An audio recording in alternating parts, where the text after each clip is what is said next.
오늘 우리에게 주시는 하나님의 말씀 이사야 51장 1절부터 23절까지 말씀입니다.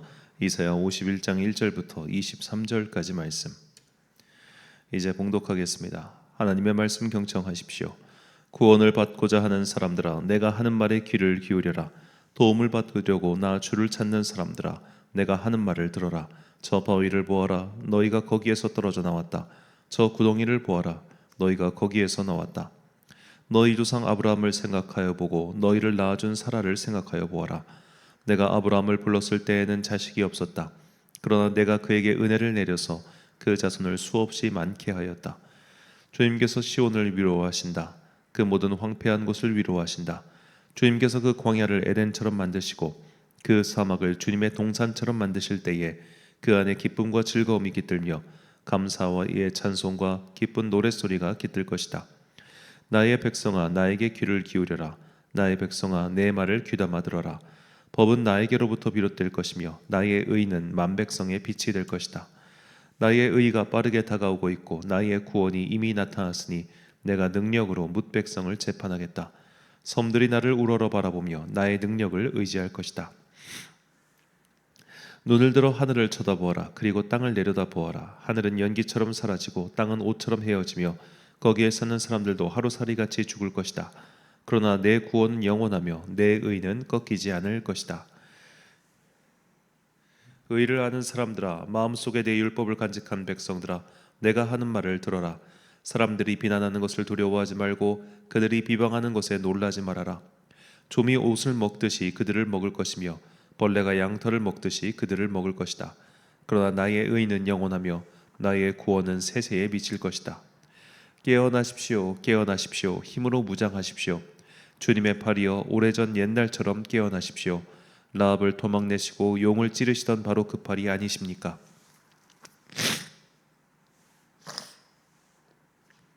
바다와 깊고 넓은 물을 말리시고 바다의 깊은 곳을 길로 만드셔서 속량받은 사람들을 건너가게 하신 바로 그 팔이 아니십니까? 주님께 속량받은 사람들이 예루살렘으로 돌아올 것입니다. 그들이 기뻐 노래하며 시온에 이를 것입니다. 기쁨이 그들에게 영원히 머물고 즐거움과 기쁨이 넘칠 것이니 슬픔과 탄식이 사라질 것입니다. 너희를 위로하는 이는 나 바로 내가 아니냐? 그런데 죽을 인간을 두려워하며 한갓 풀에 지나지 않는 사람의 아들을 두려워하는 너는 누구냐? 너희는 잊었다. 너희를 지으신 하나님, 하늘을 펴시고 땅을 세우신 주님을 잊었다. 압박자들이 너희를 멸망시키려고 한다 해서 압박자들의 그 분노가 두려워서 너희는 날마다 떨고 있다. 그러나 압박자들의 분노가 어디에 있느냐? 갇혀있는 포로들이 이제 곧 풀려난다. 그들은 오래오래 살 것이며 먹거리가 모자라지도 않을 것이다. 나는 주 너의 하나님이다. 바다의 물결을 일으키고 거친 파도를 일으키는 하나님이니 나의 이름은 만군의 주다. 내가 나의 말을 너의 입에 맡기고 나의 손 그늘에 너를 숨겨준다. 나는 하늘을 폈으며 땅에 기초를 놓았고 시온에게 너는 나의 백성이라고 말하였다. 깨어라, 깨어라, 일어나거라 예루살렘아. 너 주의 손에서 그 진노의 잔을 받아 마신 예루살렘아. 비틀거리게 하는 잔을 내가 바닥까지 다 들이마셨다. 내가 낳은 모든 아들 가운데 너를 인도하여 줄 아들이 없을 것이며 내가 기른 모든 아들 가운데 너의 손을 이끌어 줄 아들이 없을 것이다.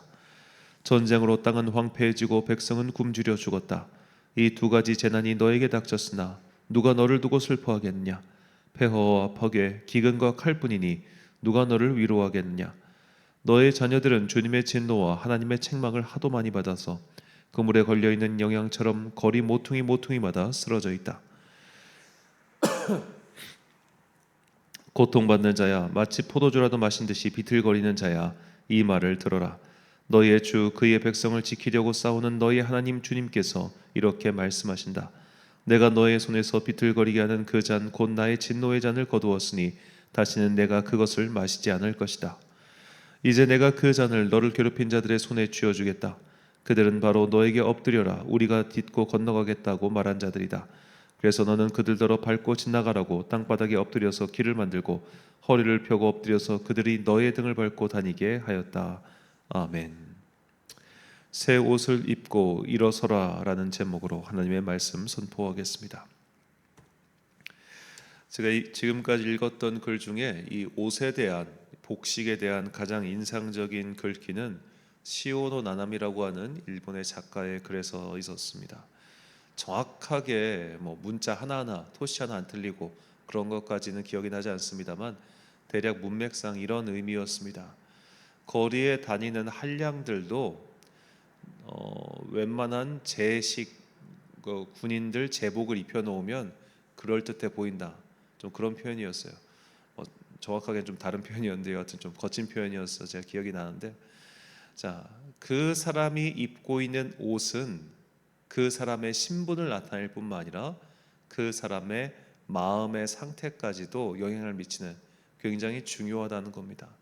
즉 옷은 일종의 정체성을 상징하는, 또한 정체성을 만드는 굉장히 중요한 작용을 인류가 고대로부터 지금까지 계속 이어오고 있다는 것이죠. 그래서 뭐 우리가 다 알고 있지만 왕들만 입을 수 있는 옷이 있고 왕들만 쓸 수 있는 색깔이 있지 않았습니까? 그 이유는 왕과 신하와 백성들 이 복식을 달리함으로써 각자의 신분을 명확하게 드러내고자 함이었죠. 그리고 이제 그 신하들도 체계가 생기면서 이 등급에 따라서 색깔이 달라지죠. 이런 것들이 다 복식이 가지고 있는 사회적 기능이라고 볼 수 있겠습니다. 자, 이것은 로마 시대에도 마찬가지였는데요. 로마 시대도 우리가 영화에 보면 토가라고 하죠. 길게 하고 있는 그런 겉옷. 이 토가의 색깔에 따라서 그의 신분을 나타냈습니다. 그리고 이제 이 바짓단의 길이에 따라서 이제 안에 있는 내부의 길이에 따라서 저가 성인인지 아닌지 뭐 이런 것들도 다양하게 복식하게 표현을 했죠. 뭐 중국처럼 이렇게 화려하고 복잡하지는 않았지만 로마 제국 때도 이런 복식으로 사람을 표현하고 그 사람이 어떤 사람인지 드러내는 그런 일들이 있었다는 겁니다. 자, 그래서 사도 바울은 이 그리스도의 변화된 신분을 가리켜 옷에 비유하여 다음과 같이 설명했어요. 로마서와 골로새서 말씀, 먼저 로마서 13장 14절, 오직 주 예수 그리스도로 옷 입고 정욕을 위하여 육신의 일을 도모하지 말라. 골로새서 3장 12절, 그러므로 너희는 하나님이 택하사 거룩하고 사랑받는 자처럼 긍휼과 자비와 겸손과 온유와 오래 참음을 옷 입고. 자, 예수 그리스도로 옷을 입는다는 것의 의미가 바로 긍휼과 자비와 겸손과 온유와 인내를 입는 것, 즉 이것을 겉으로 드러내고 사는 것이심을 이제 사도 바울이 비유로서 설명한 것이죠. 자, 이렇게 성경은 우리가 새로운 옷을 입어야 한다고 꽤 여러 차례 증언합니다. 뭐 구약에도 나오고 신약에도 나오고 또 계시록에도 나오고요. 자, 오늘 본문 또한 우리가 어떠한 옷을 입어야 되는가? 정확하게는 우리가 하나님께서 옷을 입혀 주셨다. 이제 너의 신분이 변화되었다. 이것을 말하고 있는 장입니다. 본문 9절과 17절 말씀입니다. 여호와의 팔이여 깨소서 깨소서 능력을 베푸소서 옛날 옛 시대에 계신 것 같이 하소서 라합을 점이시고 용을 찌르시니가 어찌 주가 아니시며 여호와의 손에서 그의 분노의 잔을 마신 예루살렘이여 깰지어다 깰지어다 일어설지어다 내가 이미 비틀걸음으로 비틀걸음치게 하는 큰 잔을 마셔 다 비웠도다. 아멘. 자, 우리 히브리어에서 정확하게 이제 우리말 성경 개역 개정판은 히브리어든 헬라어든 그 원문을 최대한 직독직해 하는 것을 목적으로 한 번역입니다. 그래서 우리가 특별히 이제 구약 성경을 볼 때 똑같은 말이 반복될 때가 있어요. 똑같은 단어, 똑같은 말, 이것이 반복될 때 이것은 이 글쓴이가 굉장히 강조하는구나, 그렇게 인지하시면 되겠습니다. 자, 히브리어에서는 이 같은 동사, 이거 헬라도 마찬가지인데 같은 동사를 두 번 반복하면 아주 최상위 강조법입니다. 그러니까 오늘 이 본문 9절과 17절에서 깨소서와 깰지어다 이 두 단어를 지금 아주 매우 강조해서 쓰고 있는 겁니다. 그런데 이 9절과 17절을 비교해 보면 재미있는 것이, 다시 한번 이제 보면서 설명드릴게요. 자, 9절에서 깨소서라고 할 때 이 동사의 보어, 그러니까 이 동사가 말하는 깨소서라고 한 대상이 바로 여호와죠. 그리고 깰지어다의 대상은 예루살렘 백성들입니다. 자, 똑같은 단어입니다. 이 깨소서와 깰지어다는 같은 히브리어예요. 우르라고 한 단어인데 같은 히브리어인데 이 같은 히브리어 강조가 나오고 나서 그 뒤에 9절은 능력을 베푸소서, 17절은 일어설지어다. 즉 하나님께는 능력을 베풀어 달라고 이야기를 하고, 그리고 백성들에게는 일어서라라고 이야기를 하는 겁니다. 이 문장 구조가 똑같은데, 자, 깨다라고 하는 히브리어 다음에 하나님, 그리고 능력을 베푸소서라고 하는 히브리어 라바시는 옷을 입히다이고, 자, 일어설지어다라고 번역한 히브리어는 쿰인데 이것은 견고히 서다, 성인이 되다라는 의미가 있습니다. 자, 하나님께서 능력을 베푸신다.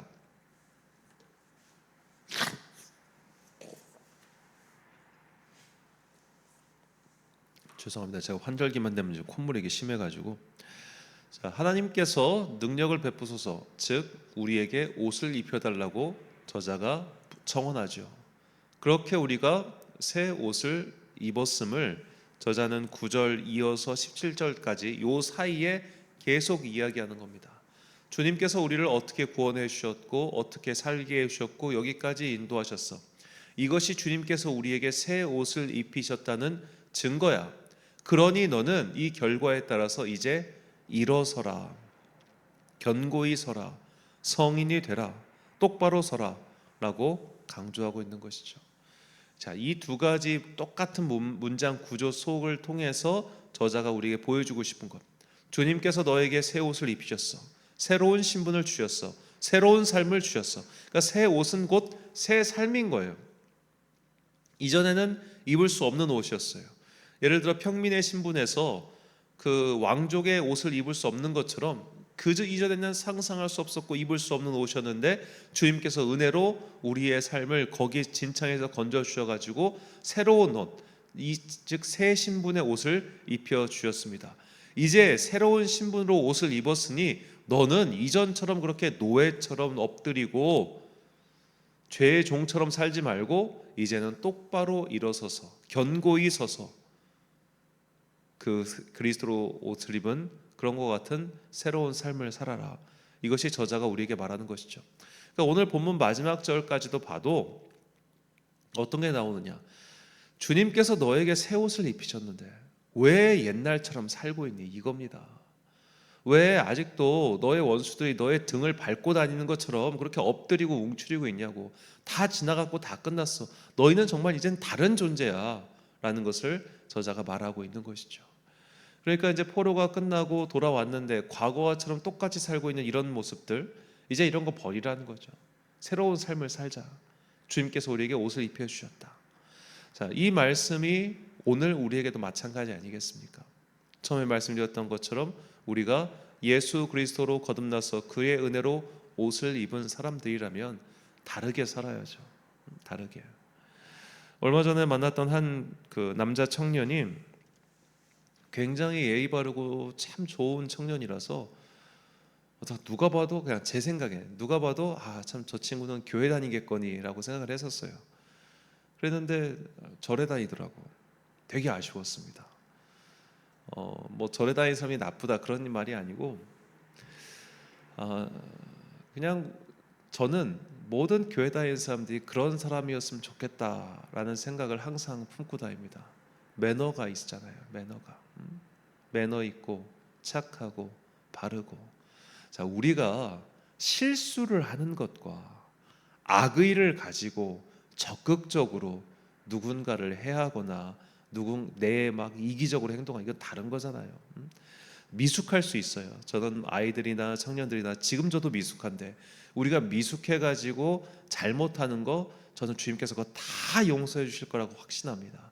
그런데 미숙하지 않고 의도적으로 악의를 가지고 아직도 이기적으로 살고 아직도 내 것만 살고 남을 괴롭혀서라도 자기 어떤 이권을 위해서 사는 사람들, 우리 안에 그런 사람들이 있어요. 왜 없겠어요? 있죠. 그런 거 볼 때마다 마음이 되게 아쉬운 거예요. 착함과 의로움과 인내를 입어야 되는데 우리가 그런 걸 입을 수 있는 자격을 우리에게 주셨는데 왜 우리는 아직도 그 옷을 제대로 대충 입고 있는지 말이죠. 아침에 일어나서 거울을 가서 우리가 옷 매무새를 다듬는 이유가 뭐겠습니까? 정신 상태를 똑바로 하기 위해서 아니겠어요? 자, 그의 옷이 뭐 여자들이 많이 드라마에서 보면 가끔씩 그런 표현을 나오는데 여자들은 이 옷이 전투복이라고 오늘 입은 옷을 가지고 나를 표현한다 뭐 그런 식으로 말을 많이 하는데 우리 또한 마찬가지입니다. 우리가 구원받은 그리스도인이라는 걸 나타낼 수 있는 그 복식을 제대로 갖추자고요. 그 복식은 착함과 의로움과 선함에 있다. 이것이 우리가 주님께 바칠 수 있는 삶의 예배인 겁니다. 시편 29편 2절 말씀. 여호와께 그의 이름에 합당한 영광을 돌리며 거룩한 옷을 입고 여호와께 예배할지어다. 아멘. 사랑하는 천안 광성교회 성도 여러분, 그리고 이 새벽을 함께 깨우고 계신 귀한 주님의 자녀 여러분, 주님께서 우리에게 새로운 신분을 주셨습니다. 그래서 그 신분에 맞는 복식, 새로운 옷을 주셨습니다. 그러니 이제 그 옷을 입고 견고하게 일어섭시다. 과거처럼 그 옷을 그냥 저 한 켠에 처박아 놓고 대충대충 살지 말고 그 옷을 입고 주님께 내 삶을 예배로 변화시키기 위해 최선을 다해 봅시다. 저는 우리의 예배란 주님께 바치는 우리의 상이라고 생각합니다. 식탁입니다. 상을 차려놨습니다. 먹을 게 하나라도 있어야 될 거 아니에요. 밥상을 차려놨는데 먹을 게 아무것도 없으면 그 젓가락 들고 싶은 마음 나십니까? 반찬이 하나라도 맛있어야 밥이 넘어갈 거 아닙니까? 한 가지라도 좋으니 주님 보실 때 맛있는 행동, 착함과 의로움과 선함과 인내에 걸맞는 그 한 가지라도 해봅시다. 그때 우리가 조금씩 일어서는 거예요. 그 하나를 기뻐하시고 주님께서 우리를 더욱더 견고하게 세워주실 겁니다. 주님께서 일어나라고 하셨습니다. 주님께서 새 옷을 입혀주셨습니다. 그러니 그 옷을 입고 견고히 서서 이 땅을 사는 동안 그리스도의 새 옷을 입은 사람으로서의 정체성을 지키며 살아가는 그런 여러분과 제가 되시기를 주님의 이름으로 축원합니다. 기도하겠습니다. 사랑과 은혜가 충만하신 아버지 하나님, 주님께서 우리에게 새 옷을 입혀주셨습니다. 그 옷을 입고 살아가는 주의 자녀들 되게 하여 주옵소서. 착함과 의로움과 성실과 인내의 그 옷을 입었으니 그 중에 뭐 하나라도 우리가 정말 굳건히 붙잡고 그것을 행하며 사는 주의 자녀들 되게 하여 주옵소서. 가을의 환절기가 성도들의 몸을 틈타지 못하도록 주님께서 은혜 베풀어 주시고 새벽과 저녁의 찬 공기로부터 그들을 지켜 주옵소서.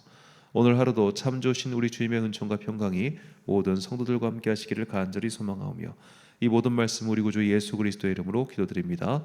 아멘. 오늘의 기도 제목입니다. 나는 그리스도로 옷을 입었습니까?